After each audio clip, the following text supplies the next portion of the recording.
एखाद्या दगडाला बुक्का लावला की त्याचा विठोबा झाला, एखाद्या दगडाला भंडारा लावला की त्याचा खंडोबा झाला, एखाद्या दगडाला शेंदूर लावला की त्याचा म्हसोबा झाला.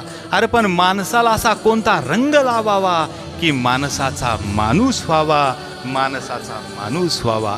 प्रत्येक पावलावर माणूस माणसाला फसवत निघाला आणि माझं वाईट का झालं, वारे वा म्हणून तू तर आता देवाला दोष देत निघाला.